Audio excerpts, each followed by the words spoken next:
Parliament, cabinet ministers here present, various institutions, civil society, media, Honorable Attorney General, honorable members, sometimes I ask myself if the oppositions in this parliament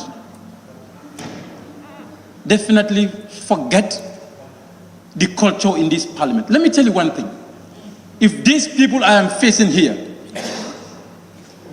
1, 2, 3, 4, those 4 benches, if they have if there is any legal provision that gives them an opportunity, right, to pass this bill without debate, they would have done it since in the morning.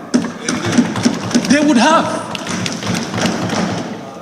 We are debating because the threshold is high.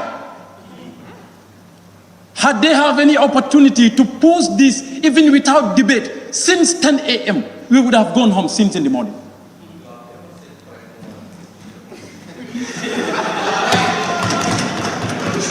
But the opposition, let me tell you one thing.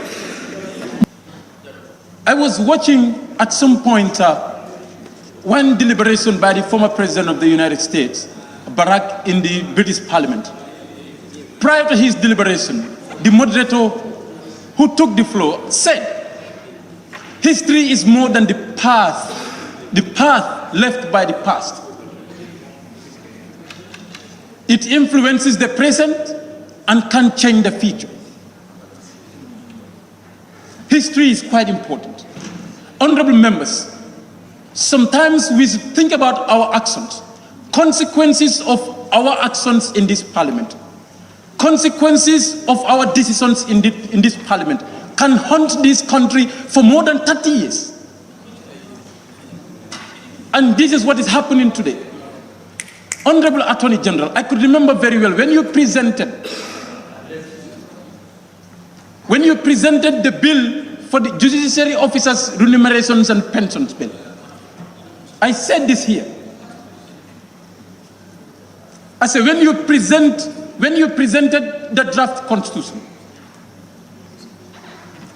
those of you who rejected that, who were in the same government with you, today you are presenting a government bill. A bill that can go to another reading, that can go to consideration stage for us to make amendment.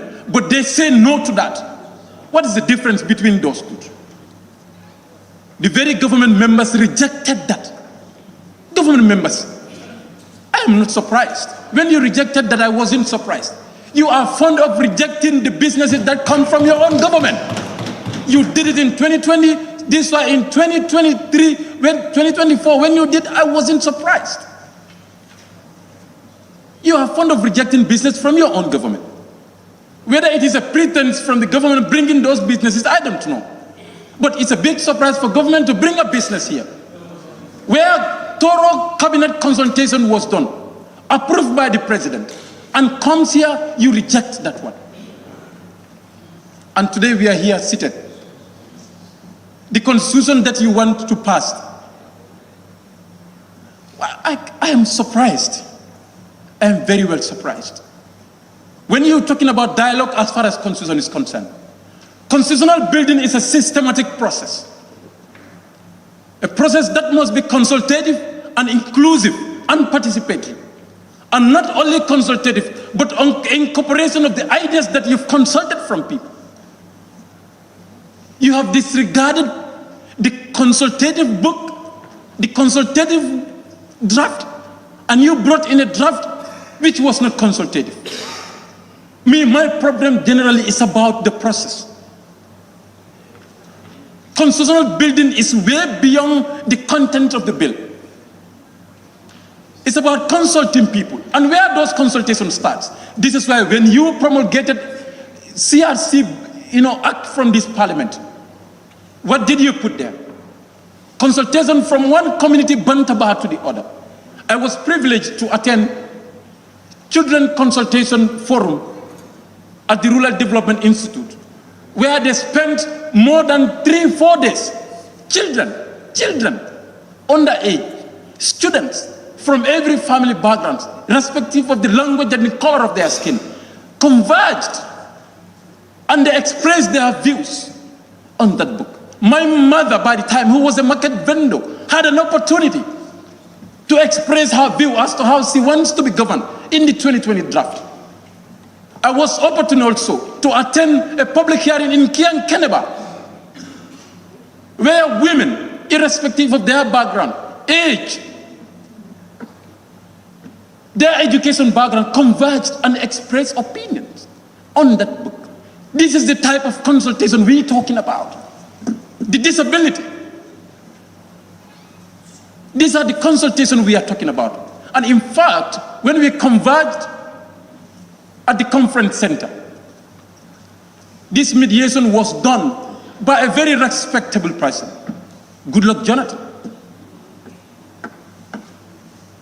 We owe him a big thank, and we must tell him thank you very much for that mediation. But to tell you, Mr. Jonathan, the clauses that we have debated on to strike a compromise, it was at some point that even the opposition was ready to strike a compromise on some of the clauses when it comes to term limit, when it comes to, you know, how to call it, you may also talk about citizenship and other clauses. We almost strike a compromise. Wallahi, that happened. And to our greatest dismay, when the draft was gazetted, we have seen more than 100 changes. You are talking about how bad the 1997 draft constitution, 1997 constitution is. 1997 constitution, no matter how bad it is, within the entire 22 years of Jammeh rule, they were able to make not more than 52 changes, 52 amendments. Within 3-4 years span, you are able to make 120 plus amendment in a law. Which government is more bad than the other? I don't understand. That's a big irony. You wanted to sit here and witness that? To be honest, it is very painful to witness such a day. One of my senior honorable members says there is no trust for us to push it to the next level. Let me give you those proofs. When the budget was brought in this parliament, anything that is brought in the budget as far as the State House allocation is concerned, when this parliament wants to reduce it, you always say no, and your no stands. You went to anti-corruption bill, you butchered it to zero. The illicit enrichment, unexplained wealth, that is the nucleus of that bill. It was removed. Everything was removed. If you have any opportunity to deny us to speak the right of the Gambian people, you do that. Here we have an opportunity to do that. There was a day I told minority leader, I said it's very painful, minority leader. He told me, Nimbi mutenen di lummandan tenen. Minority leader, he told me that. And he told me there will be a day your minority will be important. You disregarded this caucus. Anything we advance as far as the amendment is concerned, you disregard it. You want to use your powers, your number. Thanks to the 1997 constitution that you are denying, we have this high threshold, you cannot pass this bill.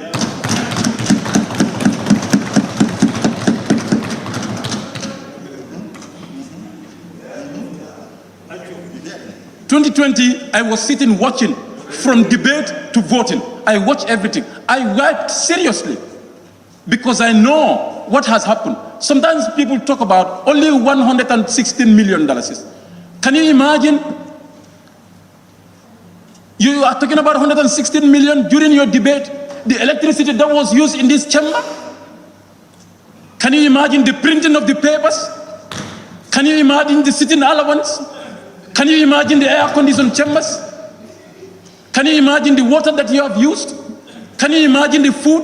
It is way beyond 116 million. You throw everything in trust.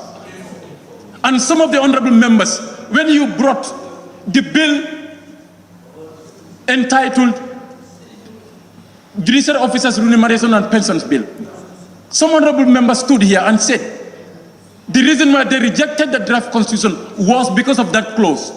So they are also going to reject it. I'm not going to name names. They are my friends. So they rejected that bill. I wasn't happy. And today they are here, and the same clause is still in the bill, and they are asking us to support it. I don't know. I don't know what is happening. Inconsistency. You can see inconsistency in everything. There is a clear lack of consistency in execution of your mandates, of your responsibilities. Several times we will debate about numerous things here. We talk about accountability. Somebody has spoken about that clause, which even pains me more. Where, when the executive leaves office, the spouses of the president will not declare assets. So you want them to go and register all our assets under their spouses and they go scot-free? Those are the type of clauses you put in this. You look at the procurement clauses. Procurement clauses where cabinet members can own companies, where procurement contract could be awarded to government contracts. Which government should allow that? What is wrong with putting ministers before here and ask them questions? I don't doubt any ability of any of the members, any of the ministers here present. I don't doubt any one of them. If anybody failed to serve me during the execution of my mandate, I question that, but I don't doubt any one of you. But the fact that the Constitution denies members of Parliament to come back here, and members of Cabinet to come here when nominated by President, to be scrutinized, to be asked questions as per their competence, that is not in this law. We are never going to allow that. And honorable members, let me remind you one thing. Please, tighten your belt very well. Because from now against the end of this legislature, today is not the last day you will be humiliated beyond disgrace. They are coming numerous times, one after the other. We've dealt with, I am happy. Because when somebody is desperate, what can you do? Nothing. Nothing you can do. And honorable members, what I'm saying here is, this is not the last time you will face such a difficult moment. We are rejecting this bill today. Come Thursday, if God wishes, inshallah ya Rabbi, on Thursday, when we were debating on the Sona speech, I told you, please withdraw before on the 7th, and here we are on the 7th. And when I debated on 2024 Sona speech, when the president said, we hope that the Constitution will go to referendum by December 2024, I thought there was no proper advice rendered to tell him the actual processes of constitutional building. Because I knew that was not going to happen, that was not feasible. In March or April, you cannot expect a constitution to go to referendum in December when it's supposed to be gazetted late in the National Assembly, go for different stages before it goes to referendum. But unfortunately, the constitution that was hoped to go to referendum in December 2024 is rejected, will be rejected on the 7th of July 2025. I never pray for this to be in your legacy as a justice minister. But this is your fate. This is your fate because your own people do not understand the process that you are on. Or they do not understand their brief very well. Or you do not do your work very well to brief them well. When they are rejecting numerous bills that you are bringing here that are progressive and they are rejecting them. What do you want us to do for you today? We have nothing to do for you today, rather to reject this constitution. Honorable Speaker, when I consulted Kia West constituents members, I want to thank National Council for Civic Education for their effort They consulted me and they went to Kia West constituent, joined with Kia Central, and they had an engagement with them. And I was sent their discussion and the recommendations. And I went through all the recommendations that National Council for Civic Education did. It was great, it was perfect. And we want to thank you so much, National Council for Civic Education. Despite the fact that you were not involved at the right stage, but you took it upon yourself to tour the length and breadth of this country, to consult every constituent. Even though I wasn't here, but I was told about your consultation. But the fact of the matter is that is not the beginning of the process. That is not the beginning of the process. If you go to CRC Act, it tells you the beginning of the constitutional building process. I'm not a legal practitioner. But AG, who is a legal practitioner, you know the process of a constitutional building. And some of you will be knocking your head and knocking your head until the end of the day, we are still going to reject it.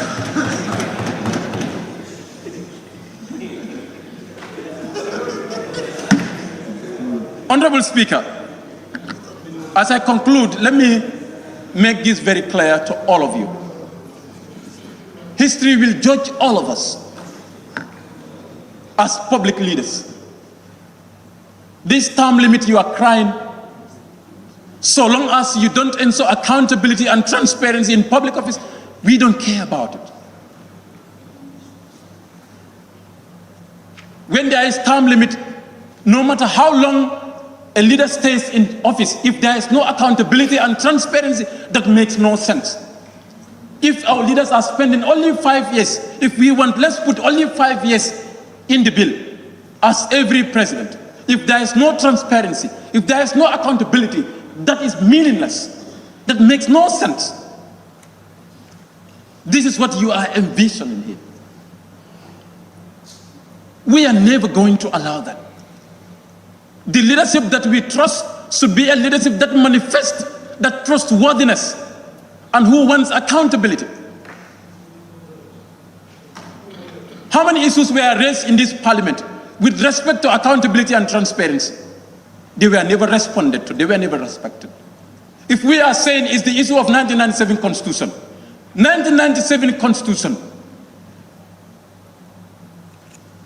ordered us to promulgate acts of parliament, how we go by certain activities of our country. When it comes to the appointment of the paramount chief, for how long, which is a legislative provision, President refused to do that. We complained in this parliament for numerous times and nothing happens about it. More than $62 million is environment without the approval of the minister, which is a legislative provision. You have disregarded laws of this country numerous and numerous times. It is not about the law. It's about the government. I think we need a total character transplant, a total DNA transplant for the government.